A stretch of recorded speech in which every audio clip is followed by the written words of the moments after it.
नमस्कार दोस्तों, सुप्रभात। आज 14 अगस्त है और आज हमारे कैलाश मानसरोवर यात्रा का ये 15वां दिन है। अभी हम डेरा फूक में हैं और कल पहले दिन की परिक्रमा के बाद आज दूसरे दिन की परिक्रमा के लिए हम लोग यहाँ से निकलेंगे। ये जो सामने आप देख पा रहे हैं, ये कैलाश पर्वत का उत्तरी मुख है और यहाँ से अब हम डोलमा पास की तरफ चलेंगे। दोस्तों, अब हम लोग वो नीचे डेरा फूक के अपने गेस्ट हाउस से चलते हुए इधर ऊपर तक आ गए हैं और ये आप देख सकते हैं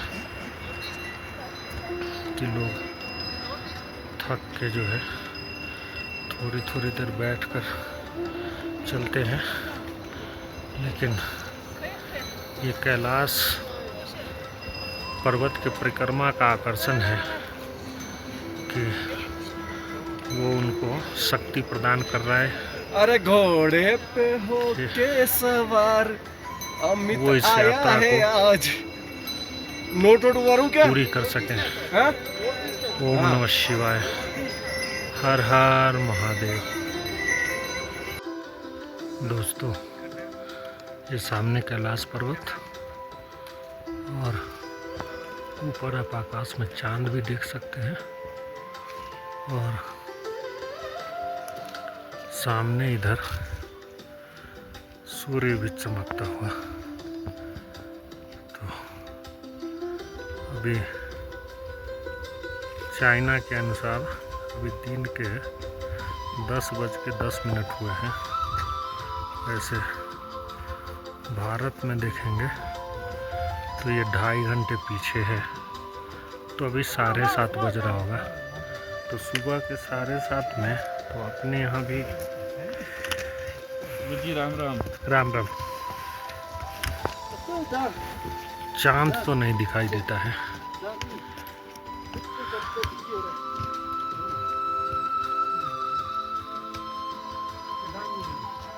तो ये आसमान में चांद आपको दिख रहा होगा। ओम नमः शिवाय। और ये रास्ते हर आदमी की टेस्टिंग कर रहा है। प्लेन रास्ता हो तब भी आप 10-15 कदमों के बाद सांस लेने के लिए रुक ही जाते हैं, क्योंकि ऑक्सीजन की कमी इस हाइट पे, ये जो ऊंचाई है करीब 17,500 फीट की ऊंचाई पर हम अभी होंगे। तो एक और चढ़ाई अभी हमारी टेस्टिंग करेगी और वो है डोलमा पास का, जो कि करीब 18,800 फीट पे होगा। तो अभी 1000 फीट और ऊपर हम लोग को जाना पड़ सकता है। देखते हैं कैसे उसको क्रॉस कर पाते हैं। ओम नमः शिवाय। तो दोस्तों, हम डोलमा की अंतिम चढ़ाई पर हैं और इधर पहुंचने के बाद जो है शायद हमारी मुसीबतें थोड़ी सी कम होती नजर आए, क्योंकि यही सबसे कठिन चढ़ाई बोली जाती है। यहाँ से अब कैलाश पर्वत तो नहीं दिख रहा है, वो इन पहाड़ों के पीछे छुप गया है। तो अंततः जो है हमारे यात्रा का ये सबसे कठिन पड़ाव, जिसको हम तकरीबन अब शायद कंप्लीट कर पाएंगे और उसके बाद हम नीचे की तरफ उतरना शुरू करेंगे। आज की चढ़ाई और आज की परिक्रमा सबसे कठिन परिक्रमा है। तो हिंदुओं की मान्यता के अनुसार पार्वती माता की आज्ञा के बिना हम शिव के लोक में प्रवेश नहीं कर सकते हैं। तो हम लोग तो इसे शिव का धाम मानते हैं, लेकिन बौद्ध धर्म में डोलमा माँ के नाम से पूजा होती है। तो आप इसे ये समझ सकते हैं कि अलग अलग धर्म के लोग अलग अलग रूप में भले ही पूजा कर रहे हों, लेकिन वो शिव की पत्नी पार्वती को ही पूज रहे होते हैं, अलग नाम से भले ही पूजते हो।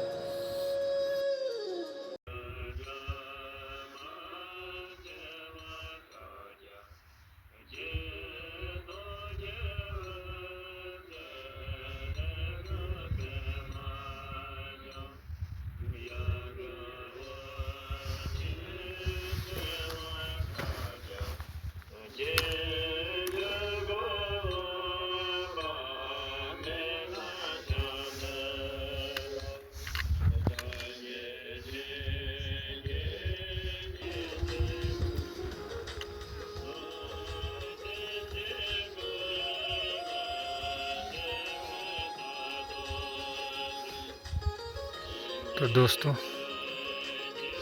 हम डोलमा पास के बहुत ही करीब है और यहाँ पे बुद्धिस्ट लोग जो है चारों तरफ अपने प्रार्थना के झंडे लगाते हैं। अभी हमारे सामने भी बहुत सारे लोगों ने झंडे लगाए थे और इस पत्थर के पास बहुत सारे लोगों के फोटो चिपकाए गए हैं और ये प्रार्थना का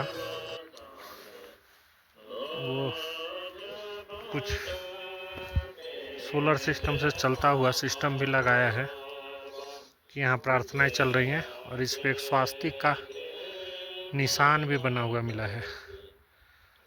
तो अलग अलग लोगों का विश्वास जो है वो यहाँ पे अलग अलग तरह का है।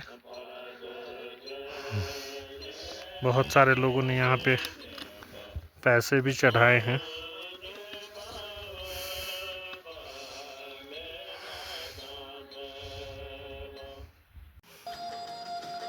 और यहाँ पे कुछ लोग नीचे धूप करते नज़र आ रहे हैं।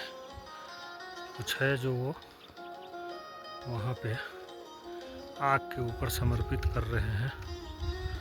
तो सबकी अपनी अपनी मान्यताएं हैं और अब लगता है कि फाइनली ये चढ़ाई पूरा करने से हम डोलमा पास पहुंच जाएंगे।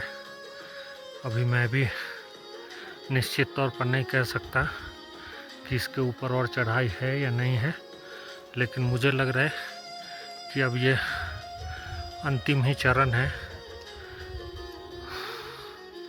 ओम नमः शिवाय।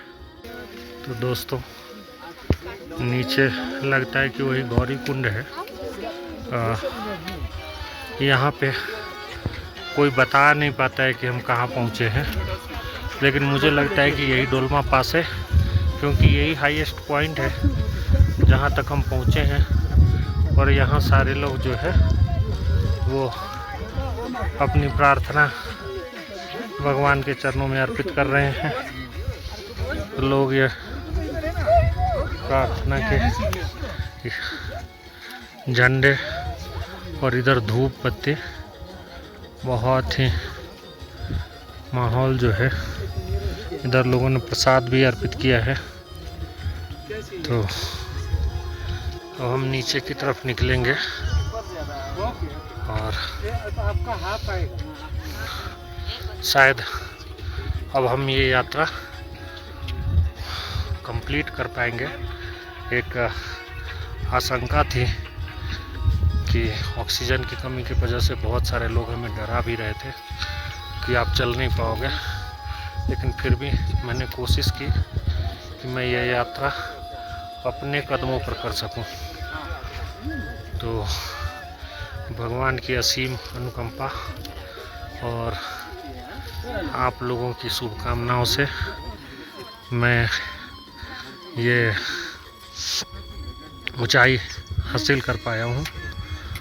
तो आपका बहुत बहुत धन्यवाद और प्रभु के चरणों में कोटि कोटि नमन।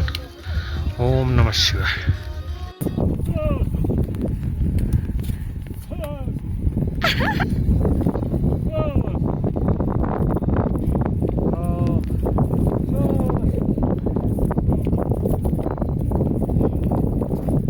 ओके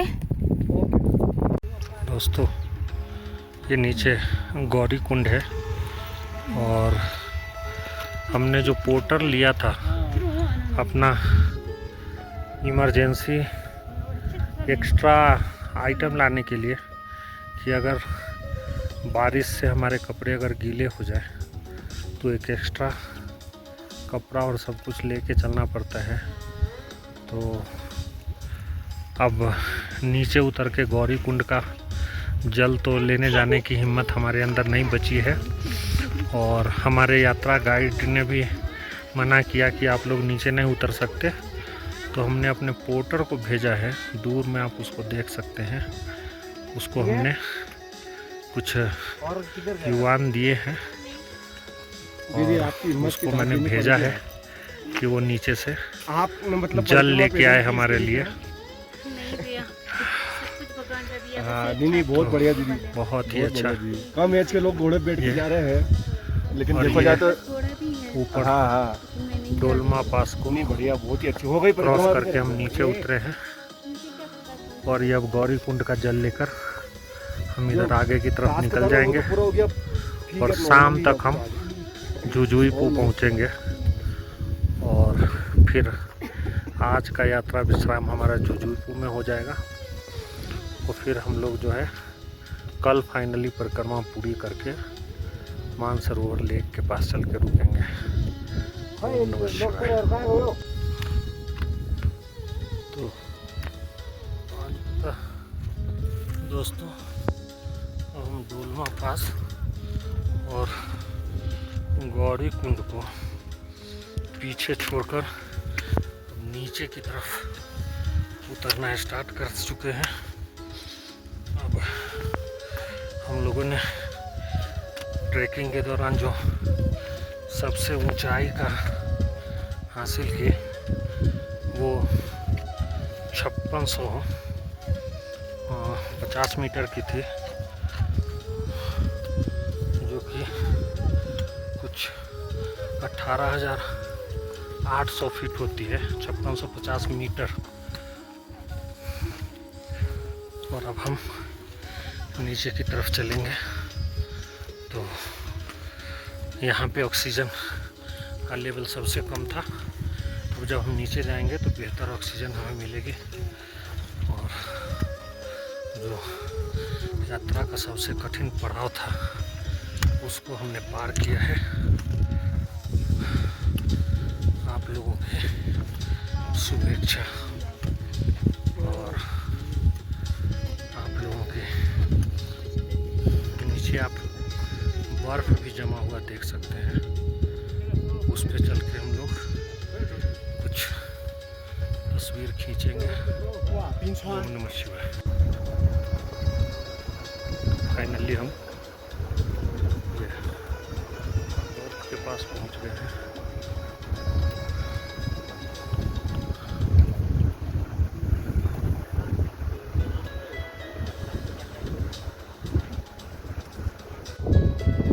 दोस्तों, इधर हमें कुछ बर्फ़ दिखा है, तो हम बर्फ़ पे जो है वो थोड़ी चहलकदमी करने की कोशिश कर रहे हैं।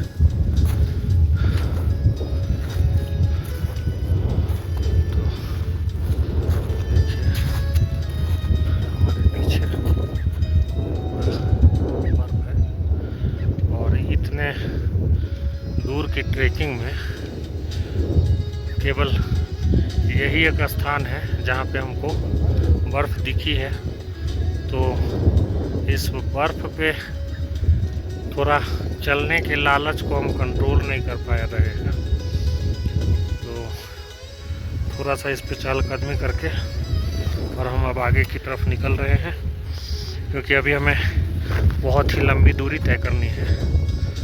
तो ज़्यादा समय हम इसमें अपना बर्बाद नहीं कर सकते। तो चलते हैं आगे। ओम नमः शिवाय। दोस्तों अभी अब वो आती हुई नदी के साथ साथ नीचे जाके हमको चलना पड़ेगा आगे की तरफ। अभी हम ये ऊपर से उतर के इधर आ रहे हैं। तो जैसी खड़ी चढ़ाई थी वैसे ही खड़ा उतरने का भी है। सब लोग डंडे के सहारे उतर रहे हैं धीरे धीरे। चलो आगे बढ़ते हैं क्योंकि बारिश भी धीरे धीरे होने लगी है। तो बारिश से हमको अपना बचाव भी करना पड़ेगा। ओम नमः शिवाय। तो दोस्तों अब हम दूसरे तरफ के घाटी में उतर चुके हैं और ये ऊपर से जितनी ही कठिन चढ़ाई चढ़कर हम डोलमा पास को क्रॉस किए थे तो लगभग उतनी ही ऊंचाई को वो हम लोगों ने नीचे उतरकर दूसरे तरफ की घाटी में पहुंच चुके हैं। और अब इस नदी के साथ साथ हम लोग आगे जुजोईपुर तक पहुंचेंगे। ओम नमः शिवाय। दोस्तों मौसम ने अचानक करवट बदला है और ये छोटे छोटे ओले जो है आप देख सकते हैं कि गिरना चालू हो चुका है। और अभी हमें बहुत लंबी दूरी तय करनी है, लेकिन प्रभु की जैसी इच्छा हम जो है रुक तो नहीं सकते। इधर रास्ते में रुकने का कोई जगह भी नहीं है। तो हमें ये यात्रा ऐसे ही इन बारिश और ओलों के साथ ही करनी पड़ेगी। तो अभी मैं फ़ोन को पॉकेट में छुपा लूँगा और बस अब इस ओले और बारिश के बीच आगे अपनी यात्रा जारी रखूँगा। ओम नमः शिवाय। दोस्तों अभी मैं घंटों से बारिश में ही ट्रैकिंग करते आ रहा हूँ। बारिश लगातार हो रही है लेकिन हम रुक तो सकते नहीं क्योंकि रुकने की जगह नहीं है। तो बहुत ही सिचुएशन जो है खराब हो रही है। बादल अभी इतने छाए हुए हैं कि बारिश रुकने की कुछ संभावना नहीं लग रही है।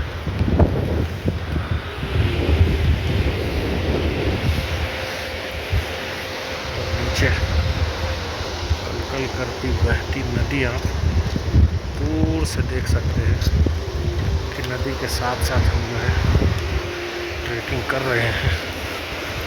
और यहाँ चाइनीज़ लोग जो है वो हिंदी इंग्लिश कुछ भी नहीं समझते। वो ये भी नहीं बताते कि कितनी दूर और हमें जाना है, कहाँ पे होटल मिलेगा।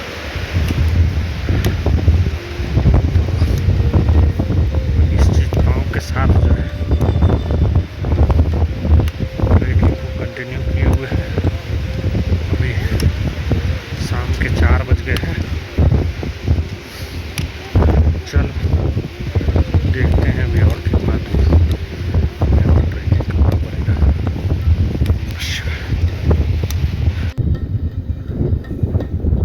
तो दोस्तों परिक्रमा में मौसम ने हमारी खूब परीक्षा ली है। पहले धूप थी तेज, फिर ओले गिरे, फिर बारिश चलती रही और अब फिर मौसम वापस साफ हो गया है। तो प्रभु की लीला अपरंपार है। पिछले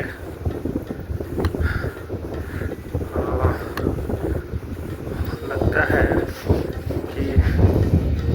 8 घंटे से 9 घंटे से मैं लगातार ट्रैकिंग कर रहा हूँ।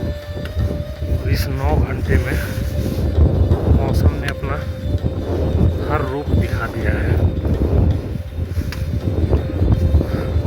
हवा तेज चल रही है, ठंडक भी जो है वो आपको चलने से शरीर के अंदर गर्मी लगेगी, और आपने अगर जैकेट रेनकोट उतारा तो आपको स्ट्रोक लग सकता है।